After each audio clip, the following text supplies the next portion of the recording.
Hi, it's Mike Pangia, and today we're going to make a very popular pastry, the Eclair. It's another French pastry.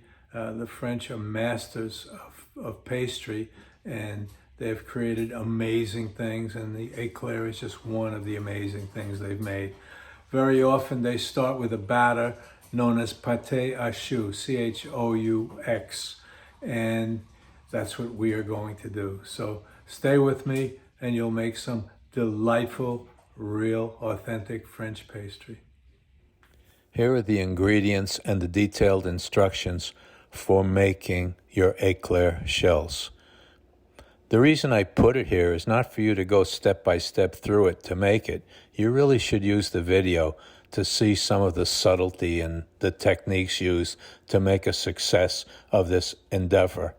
But once you've done that once or twice and you want to come back and do it again, this is like your Cliff Notes. You can go through it quickly, and yes, you remember the details and the techniques, but this is just a checklist of the things that you'll have to do. Period. To start our pâté à choux, we need a full stick of butter, 1/4 pound, and I like to cut it into a few pieces so it'll melt quicker and more uniformly. I'm going right into the saucepan so we don't have to dirty another bowl. Now we'll need a 1/2 cup of water.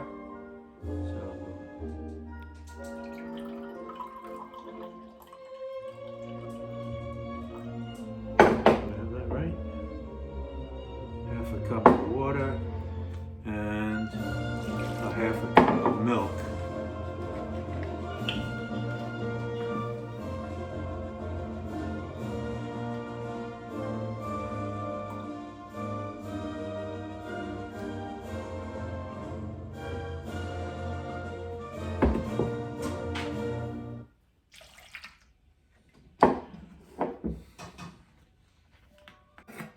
Then 2 tablespoons of sugar.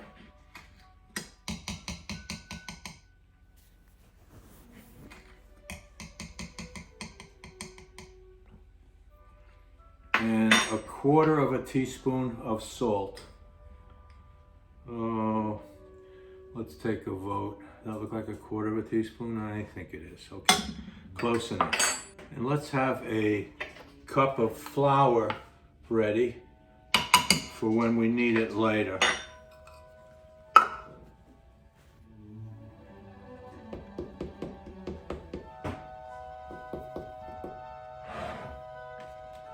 Now we want to stir over low heat until this boils. Okay, our mixture is boiling, so we're going to take it off the heat and add our cup of flour all at once. Just dump it on in there. Now we'll stir it until it's smooth and all absorbed. Now we'll move it back onto low heat for 2 or 3 minutes.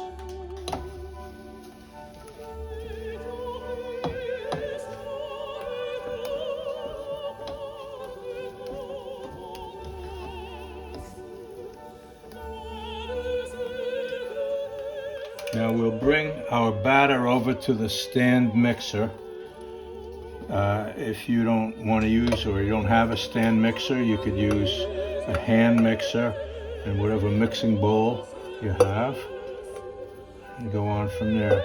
What we want to do is take the batter and press it into a thin layer along the bottom and sides of the mixing bowl so that we can have as much water as possible evaporate. Now the water was our friend to help emulsify the egg and the flour and the mixture that we made, but now it has become the enemy because it'll make our dough too soft and pliable when we're trying to form it into the Eclair shells. So that's what it looks like. We're spreading it out and letting it cool. You can give it 5 minutes or so.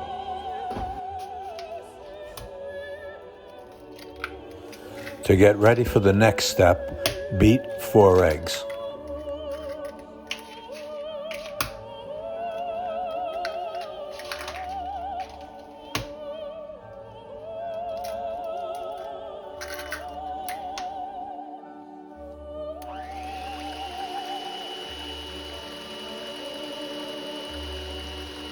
Now I'm going to use the paddle attachment on my stand mixer.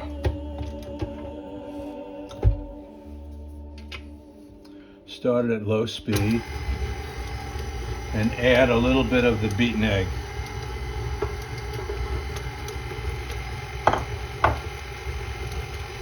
After 30 seconds or so, I'll add a little more. What I'm watching for is for this dough, this batter, to become smooth and silky and have a little bit of a gloss to it, a little bit of a sheen.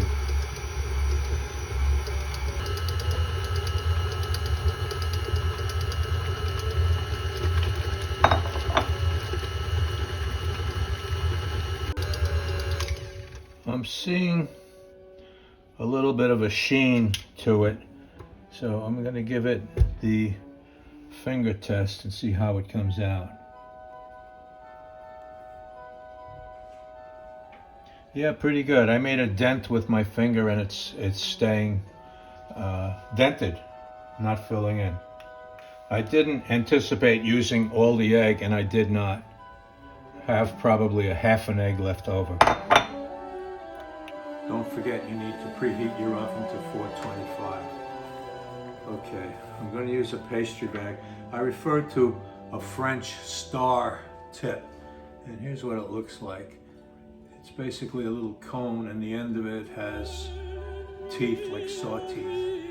So that'll make the ridges in our pastry. I'm going to insert it into my pastry bag. Now you could use a round tip if that's all you have, or no tip, or a food storage bag with a corner cut off to make a round hole about 3/4 of an inch. And the only thing is, after you squeeze out your shells, you'll take a fork and gently score it so you have lines running along it, which will help it to bake.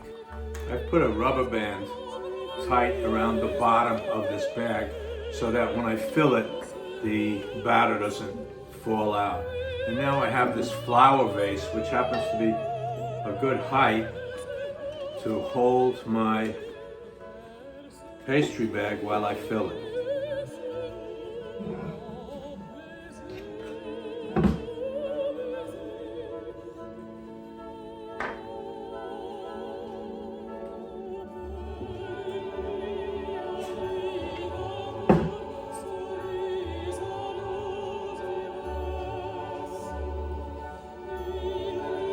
Pastry bag is full, so let's get it ready to work.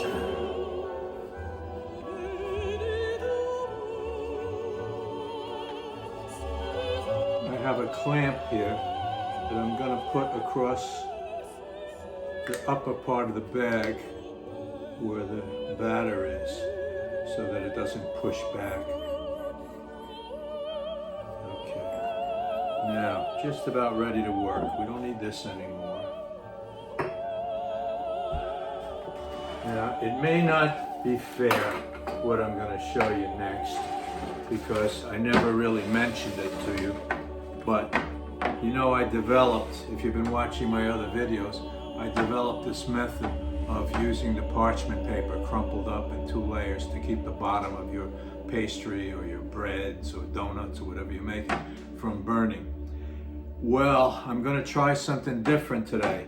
This is called a Silpat, and what it is a silicone mat, a baking mat lined with fiberglass. Now I bought a great big one. It was too big for my sheet pan, so I had to cut it down to trim it to fit. And it's supposed to be a real good insulator for your baked goods. So I'm going to try it. But Don't despair. Those of you that are new or need a reminder, I'm going to insert right here the old video of showing you how to use the parchment paper once again. Then we'll see how this silk pat works. If it works really great, you might have to go out and get one. I know my regulars have seen this before, but there are always newbies. So what we want to do is line our baking pan with parchment. Everybody knows that. But I do something a little different from what everybody else does. Crumple the parchment up. This is my own original technique, which I think is really important. I think it'll be adopted by bakers everywhere once they figure it out. Crumple it up, spread it out on the pan, and do another sheet. So we've got 2 layers.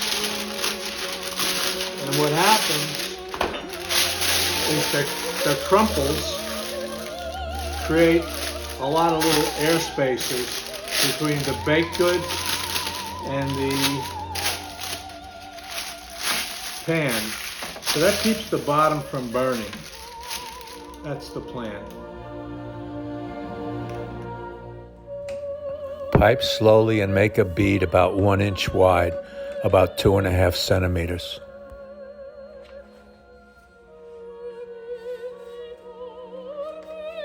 Slide my clamp down a little bit. Okay.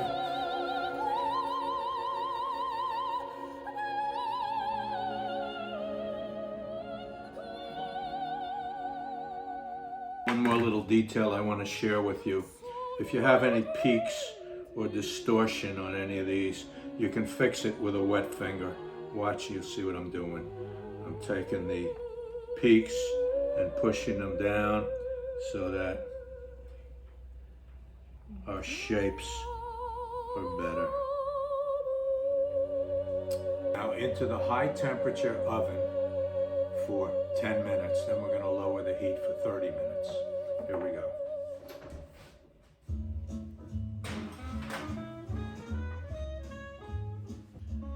Minutes, and I'm going to lower the temperature to 325 Fahrenheit. Okay, the timer has gone off and we're ready to take a look. Here we are. I think they're looking pretty good.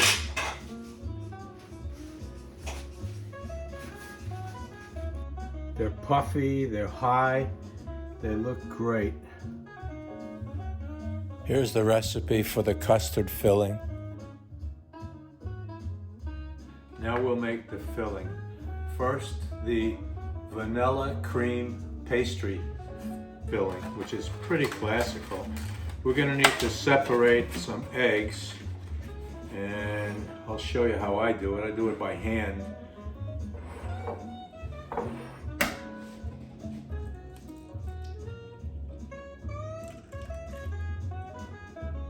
We're going to need 3 yolks and 1 extra egg.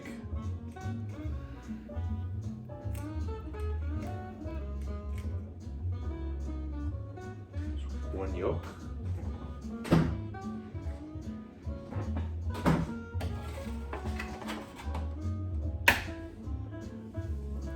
You want to watch me do all 3, or can you take my word for it if we jump ahead? Okay, 3 yolks plus 1 whole egg. There we go. Next, 75 grams of sugar. That's about 6 tablespoons. A pinch of salt. And 30 grams of cornstarch. That's about 3 tablespoons.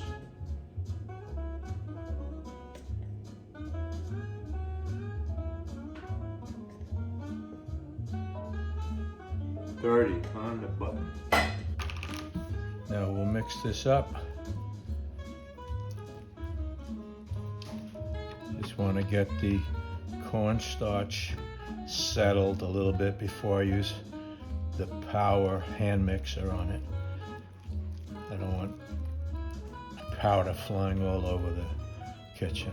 Okay. Now I'm going to use my hand mixer on low speed.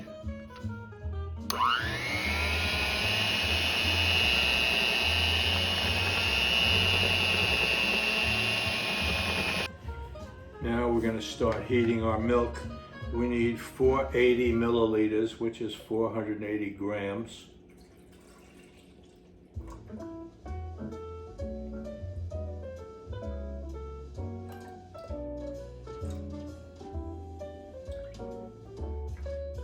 There we go.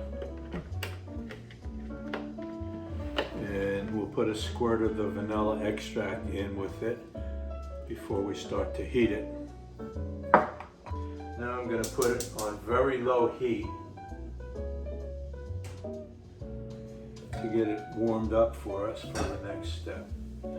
Bring the milk and vanilla mixture you have on the stove to a slight boil, just beginning to boil, and then we'll go on to the next step. Pour about half of the heated milk into the egg mixture and whisk it.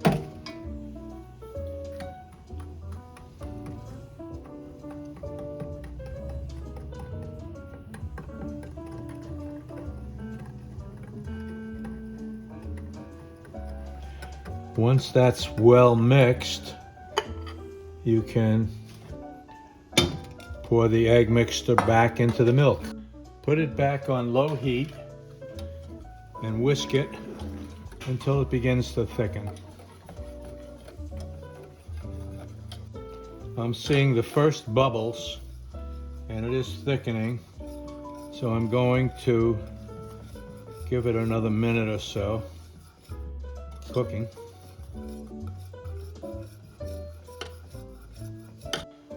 I turn off the heat and I'll drop in 3 tablespoons of softened butter. With the heat off, I'm gonna whisk that in and let it melt into the mix. Once the butter is melted and blended, pour the custard you've made, the filling you've made, into a bowl to let it cool.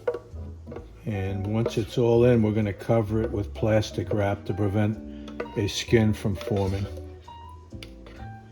on the top of the filling.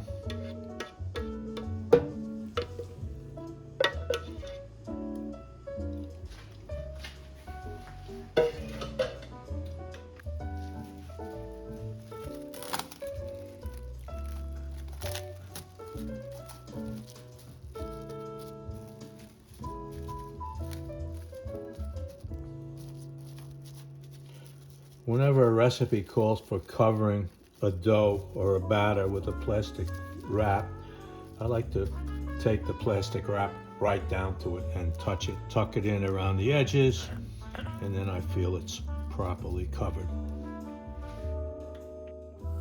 We need to have our chocolate glaze ready before we fill our eclairs. We'll start with 170 grams. That's about 6 ounces of semi-sweet chocolate bits. A little too much.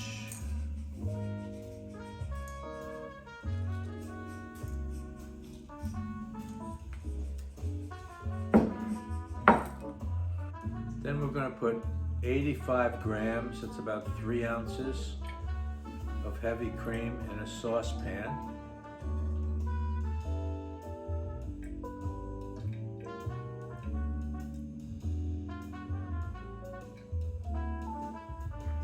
And give it a generous pinch of salt.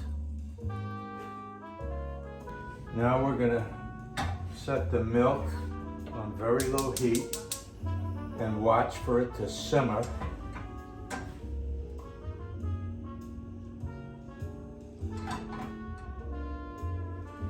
We're also going to take our chocolate bits and and microwave. I'm going to set the microwave for 2 minutes, but I'm not going to let it go that long. I'm going to check every 15 or 20 seconds and stir that chocolate. The chocolate has pretty much melted. There's some solids left in it, which is fine. And the milk has simmered. So we're going to put that in and stir it up.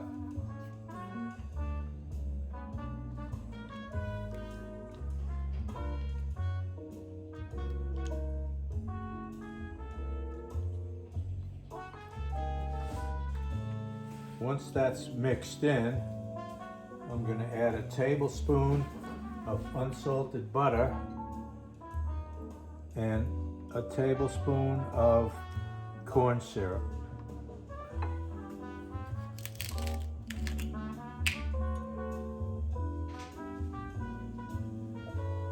Now, there may have been some health issues about corn syrup, but my research indicates that it's really no worse than any other sugar.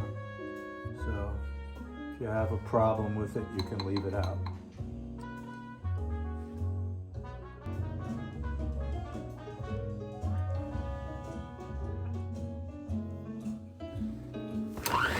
To make sure my glaze is extra smooth, I'm going to use the hand mixer to beat it up a little bit. Now I have this flour vase that is a convenient height for me to use for filling the pastry bag. I also find it convenient to slip a rubber band around the top of this thing to keep the pastry bag from sinking down into the vase. The tip I'll use to fill these shells is a small French star. Let's get ready to fill. We'll get rid of the plastic wrap and fill the pastry bag.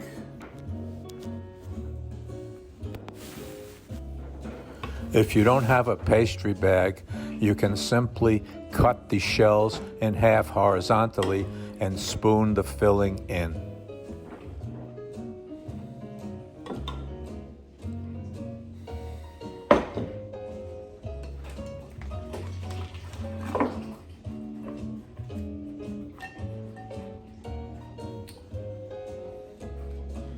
I'm going to use my clamp at the upper end of the bag, which will keep the batter from pushing back up when I squeeze it out. And now I'm going to take the rubber band off the bottom.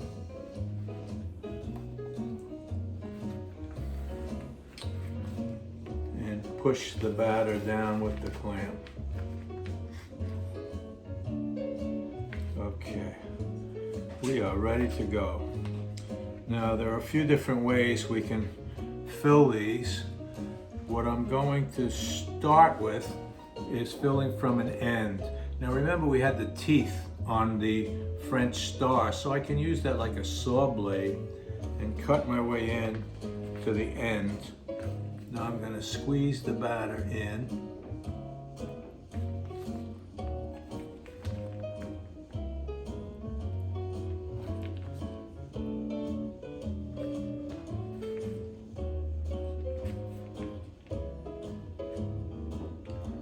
Until it squishes out like that.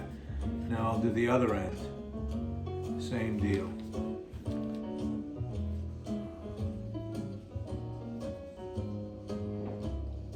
Until it squishes out.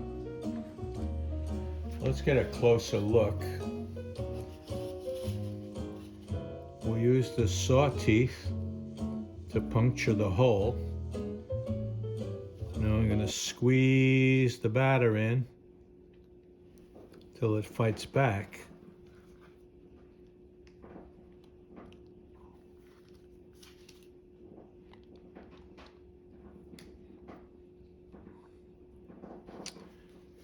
Now the other end.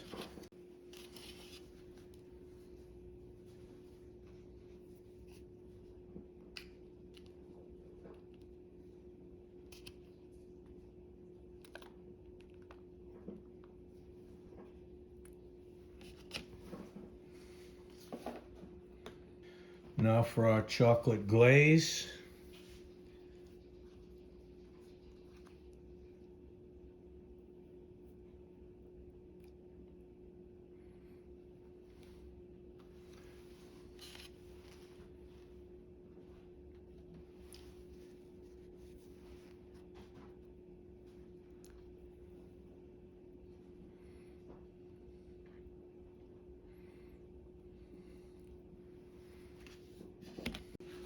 Now we can also stuff these with whipped cream, and if you would like a review, you can go back and look at my Magical Cream Puffs video for a review on how to make whipped cream.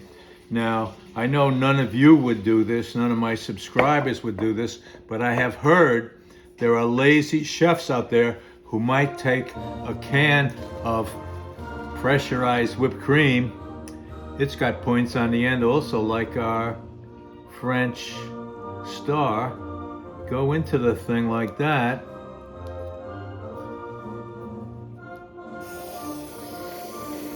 Whoops. And fill it up. Now, it's kind of a lazy way to do it, and I know none of you would do it that way, but it's an interesting alternative. Now that lazy chef can dip that in the chocolate glaze to hide the transgression, and no one will know the difference.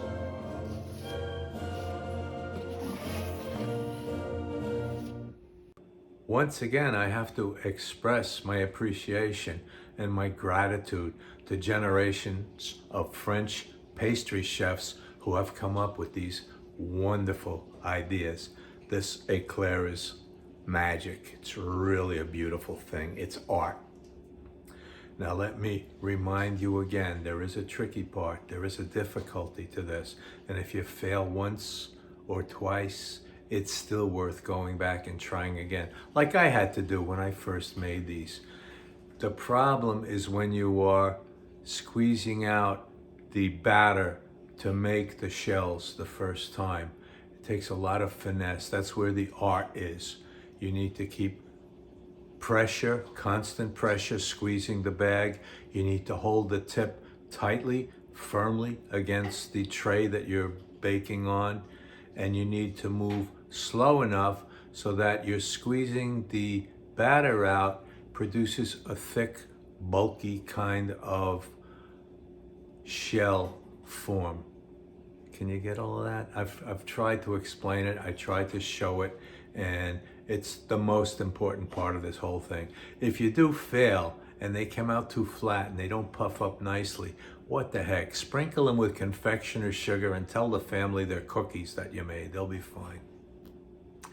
Okay, if you enjoyed this and you got something out of it, why don't you give me a thumbs up, give me a like. If you hated it, give me a thumbs down. It's got to start somewhere. I mean, I have to be haters out there. If there are, I'll take it. I'll take it like a man. I'll take the thumbs down. More importantly, what I'd really love you to do is share this video with someone you think might appreciate it. Thank you for watching. I appreciate that part, and I look forward to seeing you again soon.